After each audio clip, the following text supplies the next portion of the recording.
Hey, I'm Weekend Gabe, and you're checking out Weekend at Gabe's, and thanks for checking out this latest episode. While you're here, also follow us on these social medias at Weekend Gabe, at Weekend at Gabe's, and also at The Real Sam Crane. Thanks for checking us out.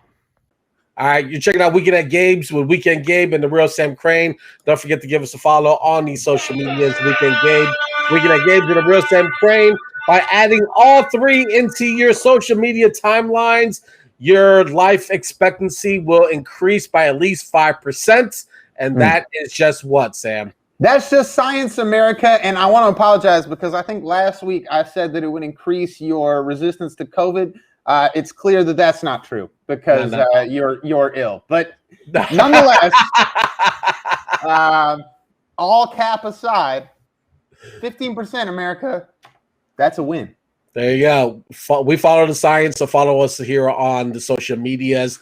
Joining us next is a fantastic artist who has traveled the world probably more times than Sam and I will ever see. That's true. He struck success again with some independent releases, and now he has the new album, Eden, that dropped this year. And he's joining us now, Matt B, right here on Weekend at Gabe. Good evening. How are you? What's going on, fellas? Am I coming in? How's it going? Yeah, you coming in. You sounding crisp right now, and that's professionalism right there. That's what we love to see. For sure. Is that a robe? Is that like a sweatshirt? What I mean, I don't know. That looks amazing. Whatever you're wearing right now. It's just saucy, man. It's the drip. That's all it is. You're damn right. We don't gotta define it. It's just the drip. All right.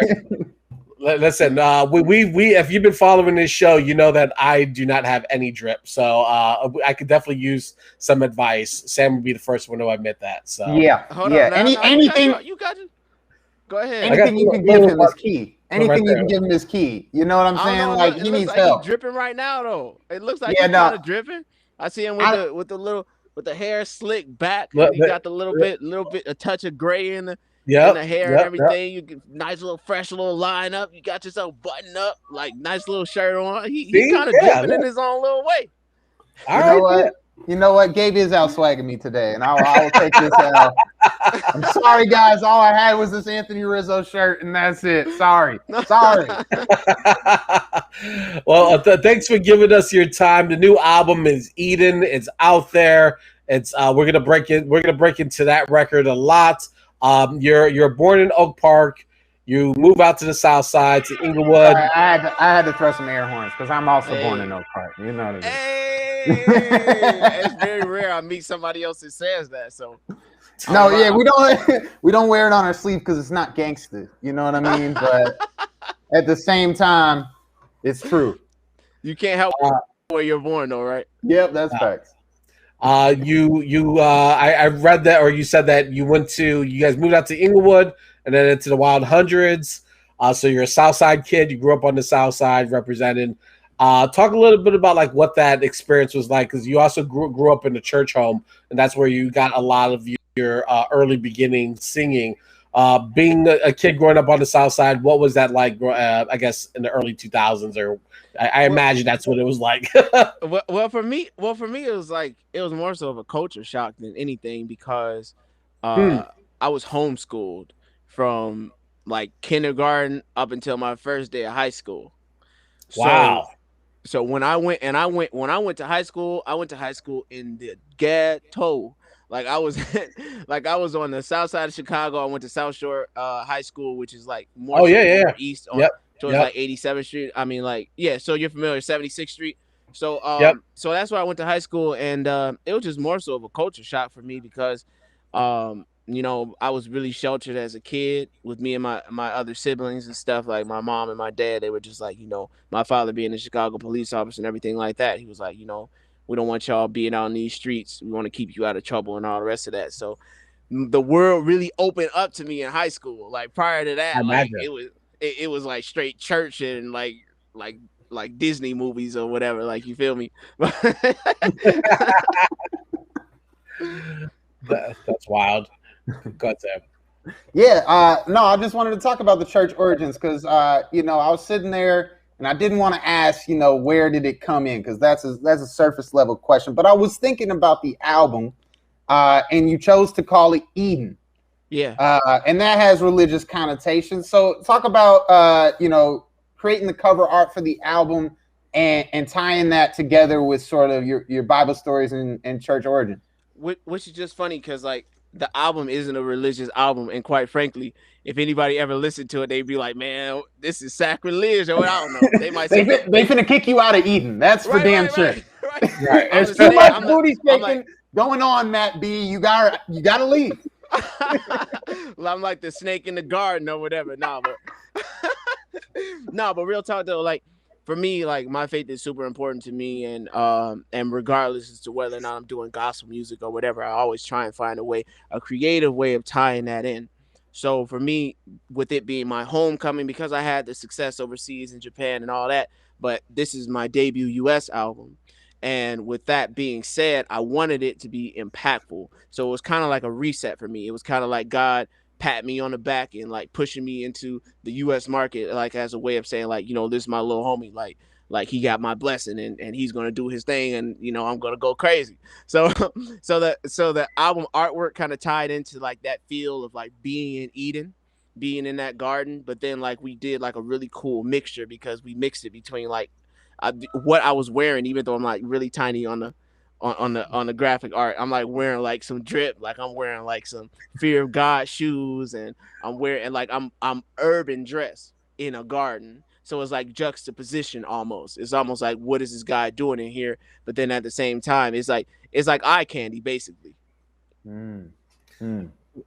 Let talk a little bit about the record, since we're kind of hitting at that a little bit. You have some huge R&B writers and producers. Brian Michael Cox is on helps out with this, and Tricky Stewart. All of them have huge hits with Usher, Mariah Carey, Maya, the Beyonce. I mean, like, talk a little bit about how you were able to connect with them, or did they find you and they wanted to rock with you? How were some of those relationships forged? Well, my team is relentless. So they were reaching out to all these different producers, specifically Brian Michael Cox. I had done some work with his cousin Donnie Scant, so that was kind of like how we kind of got wind of like, oh man, didn't know that was your cousin B Cox or whatever. And then from there, my management, my team, they started reaching out, trying to figure out a way for us to kind of connect in a way. So one of my team members ended up seeing him in LA. He was like, man, you got to listen to this guy, man. He's super dope. He's from the Shy. And then from there, he was like, man, let's get him into the studio after he heard my work, which was some of the stuff I did out in Japan. I met him in LA. We did a whole EP together. And then from there, he got like super gassed up and he was like, man, this EP is crazy. Man, we got to do an album. We got to do 2 albums. So he started just like going on a roll. So I'm like, hey, man, hell yeah, let's get it, man. Let's get it. So from there, we ended up going out to Atlanta because that's where he was based at the time. And we just started recording record after record after record. And then from there, Tricky got wind of it. We went to his studio, Triangle, out in Atlanta, and we played some of the records for him. And he was like, man, I really like the direction that this album is going in. I would love to be a part of this project. And the album just kept growing. It was like a monster. It just kept growing bigger and bigger and bigger with more and more like really heavy hitting producers in the R&B scene, which I was super proud of because that's almost like the ultimate sign of flattery to have somebody who has worked with artists like Usher or Mariah Carey and Mary J. Blige and some of these great R&B artists, some of these great R&B crooners, and to be able to sit in a studio with people who have vocal produced for these people, and not only that, but also created records for these people, and to say to me like, man, you dope, like that's the next level right there for me. Like Yeah, that's absolutely. all the reassurance I need. Right. Yeah, absolutely. And you've gone top 40 on the charts, man. And I know that's like, And I got the plaque you, here at the crib right now. I wish I not behind can me. you turn the camera? Can we see that or no? I'd have to take it off the wall, man. Yeah, no, I'm not gonna press you. I'm gonna trust you. I'm gonna trust you. But yo, because like you charted in Japan before, you charted in China, but to show up on the top 40 Billboard charts, when you hear that, where does your mind go? First off, it's just like all praises be to the Most High for even being able to open up that opportunity for me to even do it. And then second of all, I'm still trying to wrap my mind around that, honestly.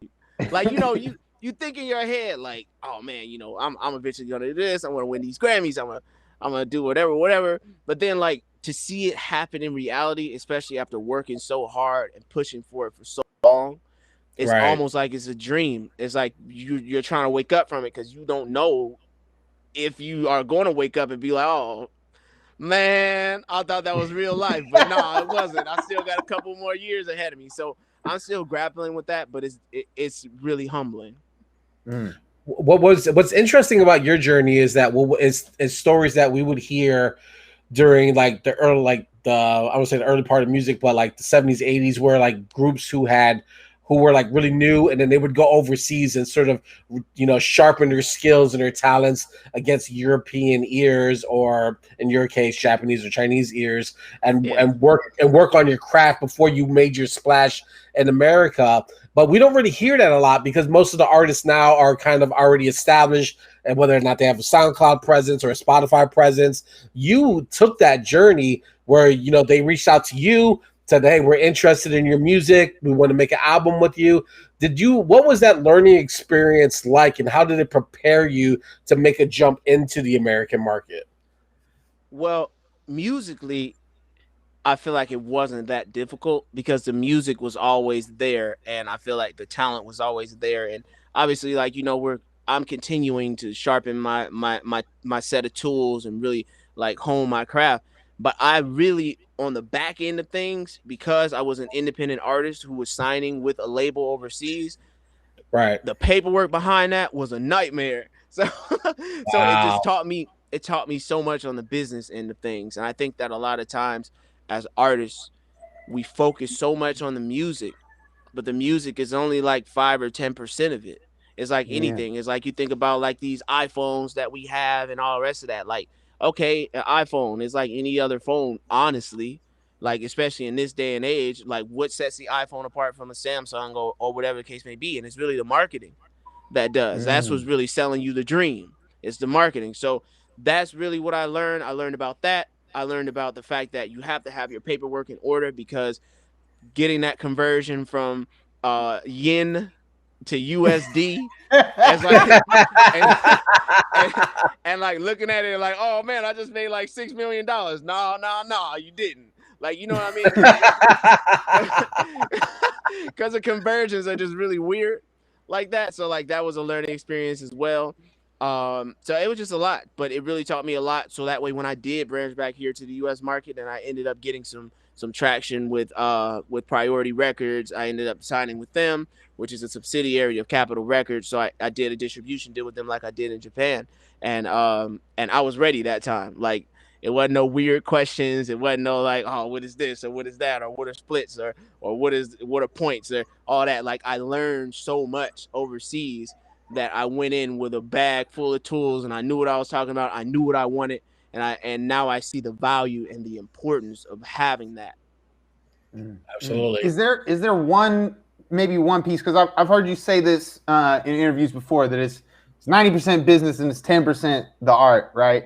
Yeah. Is there one thing that you feel like artists overlook the most that you could offer some advice That artists overlook the most. on the business end? On the business end. I mean, honestly, there's so much to unpack there. Honestly, because because people say all the time, a good deal is based off of how you structure it, right? Because the label is going to give you what they give you, and that's just their standard contract. And a lot of people, they're just like, all right, well, I'll sign it, whatever. I can't afford a music attorney, whatever the case may be. But there are so many different avenues that you can take in that. Like you can sign a sunrise sunset contract with a music attorney where now you don't have to pay him up front. He's just making money off of whatever you get on the back end, whatever that percentage looks like. Or you could do something else where maybe you pay him half up front and then you pay him the other half after he looks at your paperwork and after you get your advance. Something else that artists should really look out for is when you're doing your royalties and when you're doing your copyrights, especially if you're not signed, you have to have your paperwork in order.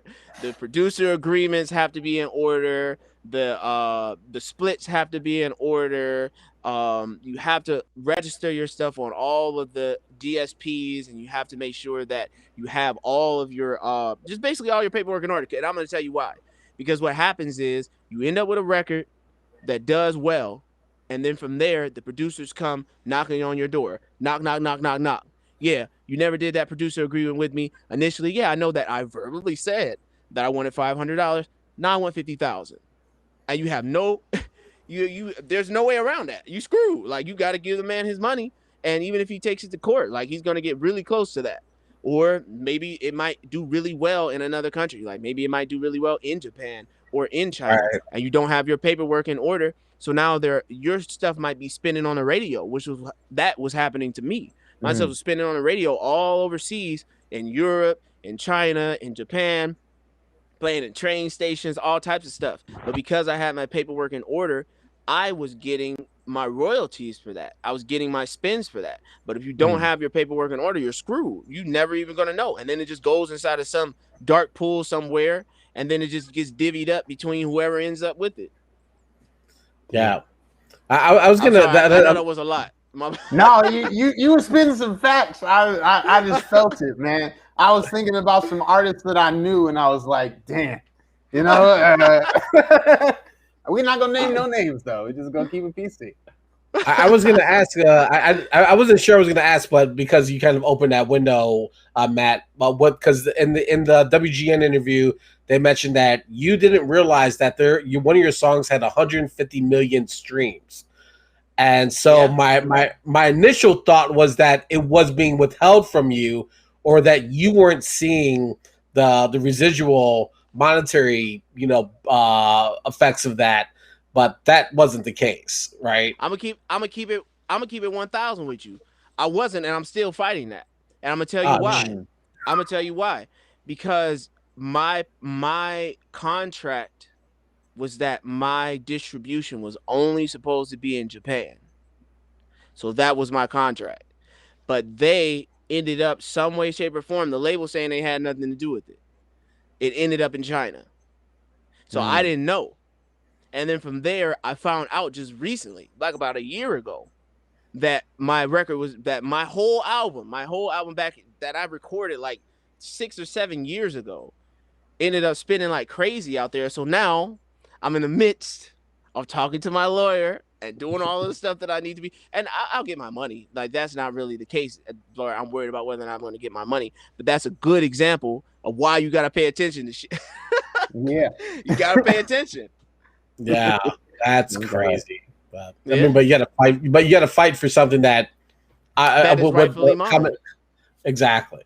Yeah, but it's all good though, because my team and I, like, we're figuring out ways to pivot regardless. Like, I was supposed to tour back in 2020 when I found out about it, but then I ended up, the pandemic happened and all the rest of that stuff. So even though, like, okay, I took the L in the back on the front end on 150 million streams, that's quite a bit of money. But then on the back end, I know that I'm going to make it back, not only because I'm going to get it eventually, but also I'm going to make it back because I'm going to be touring in China. And I know I got a huge fan base out there now, because 150 million streams is nothing to shake a stick at. And that was only on one record. So that's not even counting the other records that have 20 million here, 15 million there, all the rest of that stuff. So, I mean, it's just crazy. Music will take you further than you could ever think you could go. That's a great point. That's a fantastic point. I want to talk a little bit about the sound of the record, because when Gabe sent me the record and he said it was R&B, I was expecting groove. I was expecting a lot of Boys to Men. And obviously that's one of your big influences. But when I listened to the record, it was up tempo. And I was like, this is different. You know what I mean? Like, this is I almost wouldn't even put it in an R&B lane. It would be more of a pop lane to me. So you must have heard the record spoiled you then. I spoiled you. It must have been the record that you guys must have heard, because that record was a little different. That was a record that that Tricky produced. And when I first heard the instrumental, I was like, because it sounded a little different. It felt like a country record to me when I initially heard it. Damn. Just from the way that it started and from the way that the vocals were kind of moving on and all that. And I was like, man, this sounds kind of like a country record. But then the way that the drums were hitting, and then the way that kind of like the percussion and all that, it made it sound more like hip hop drums. So I liked the fusion between the two genres. And then from there, the vocals really tied it all together. And then it gave really like that pop feel. And I'm really about just genre bending in general. So I think that that's really dope to do. If you like, my album just takes people on a journey, especially with my roots and being from Chicago and all that. Like if you listen to the whole album from front to back, you're going to hear all those influences. You're going to hear the influence of hip hop. You're going to hear the influence of the pop music. You're going to hear the influence of me doing more so the R&B crooning. So it was more so, my debut album was more so of an opportunity for me to turn around and be like, yo, I'm a multifaceted artist. You're not just going to get one thing from me. I'm going to show the whole world all that I have as the baseline. And then from there, like when I do other projects, I'm pulling from that baseline so people could be like, oh, this isn't unfamiliar to me. I heard this before. Like, you get what I'm saying? Right. Yeah.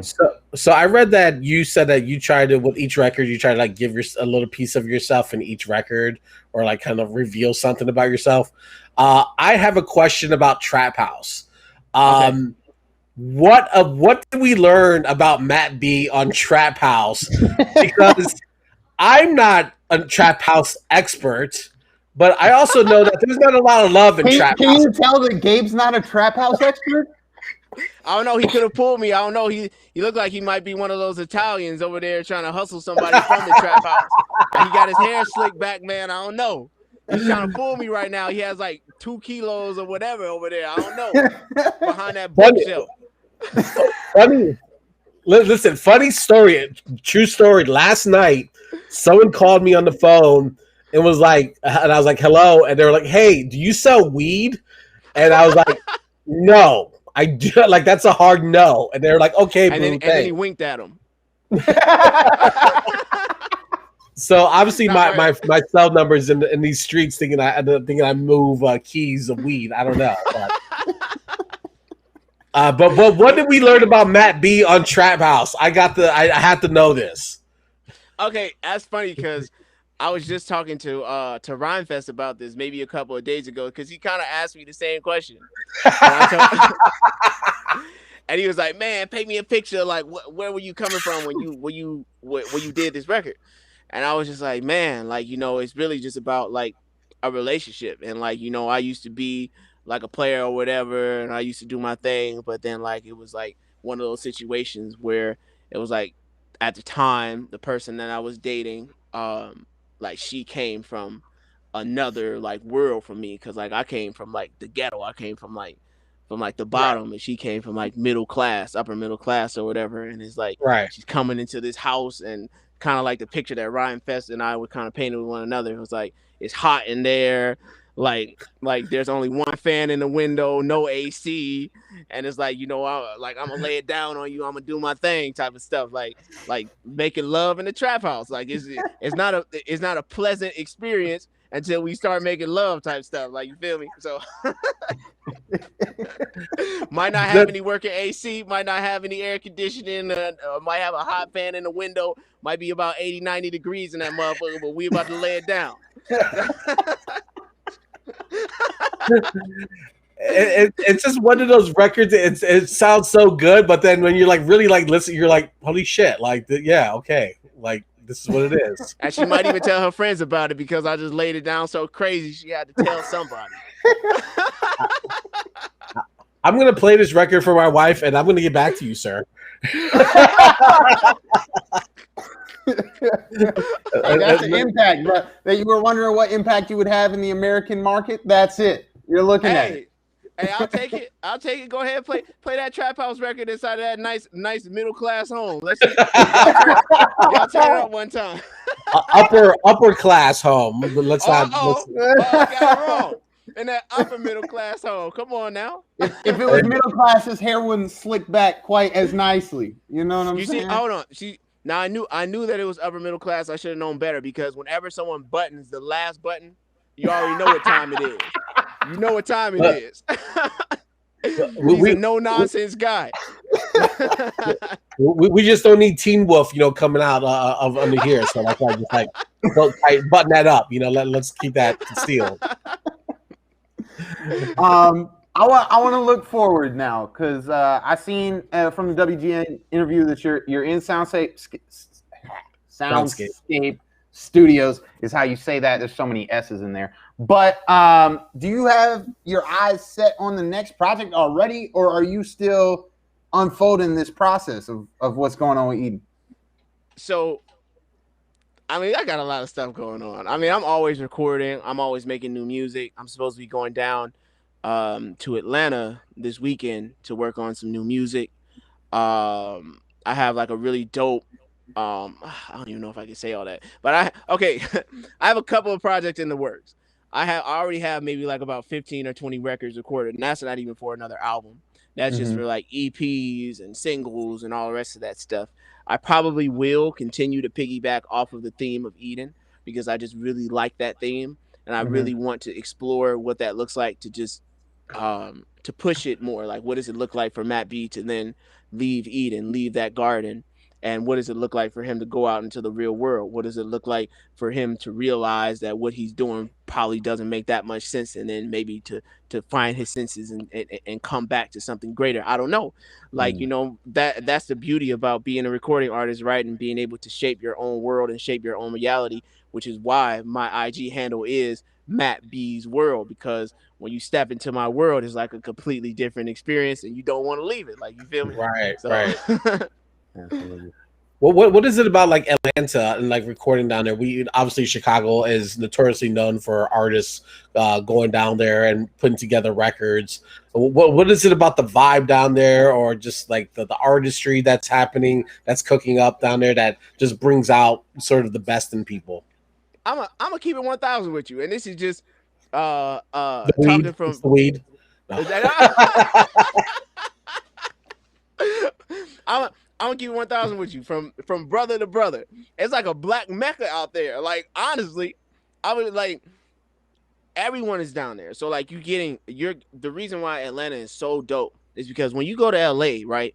Like, that's more so of a melting pot of a whole bunch of different people. That's like a melting pot. So you're getting like music from whether it be our Caucasian brethren or our African American brethren or our Asian like, you feel me? So that's really dope, and that's going to create and sculpt a certain sound, right? But when you go down to Atlanta, you're going down there and you're meeting black people from all across the country and sometimes all across the world. So you're getting these different sounds from Chicago, from New York, from LA, from Florida, from, you get what I'm saying? And it's like all these different people are coming down there, and then that fusion is just so dope. So it's like a completely different vibe. Like, some of the songs that these people have sitting on their laptops and on their studio and in their studios are insane. Like, they're in 2050 somewhere. Like, it's crazy. It's crazy. Like by the time it hits mainstream, Atlanta's on another wave. They're not even on that wave anymore. Those are just the mainstream artists that are on that wave. But the up and coming artists, they're not on that wave. They're creating a whole completely different sound. So being able to kind of pull from that is just really dope. Nice. I got one last question from my end before I let Gabe close out here. But since we're talking about Eden, I was thinking about it a little bit more, and I asked a similar question with our last guest. But it's the garden, right? And it's got everything you need in it. And when I think about like revisiting Eden, it would look different for every person who walks into it, right? It would be, for me, it might be like flowing streams and lots of flowers and like chamomile and stuff. But like for other people, it might be different. 3 things that gotta be there for it to be perfect for you. For it to be perfect for me, 3 things that gotta be there.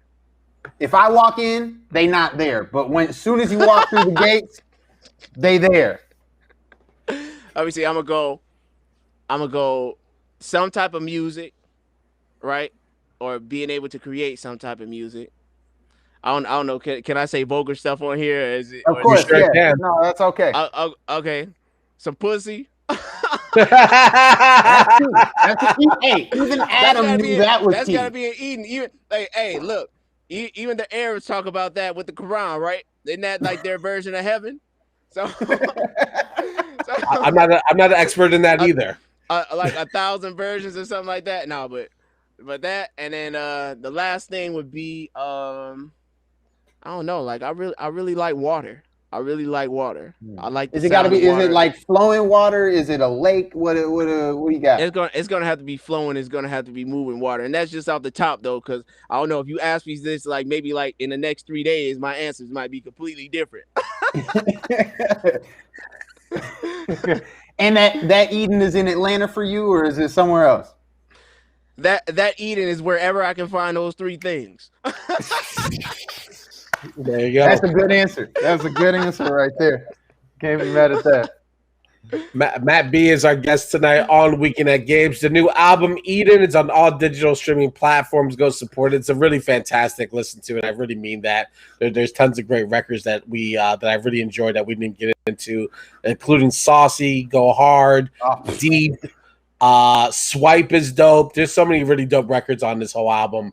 I highly encourage everyone to check it out and give it a try. We look forward to seeing you on the stage soon. Hopefully you'll be in Chicago. If not, somewhere soon around the world. I imagine you'll be you'll grace someone's stage. Most definitely. We're gonna keep it moving. All right. I appreciate your time so much joining us here on Weekend at Gabe's. Thank you, Matt.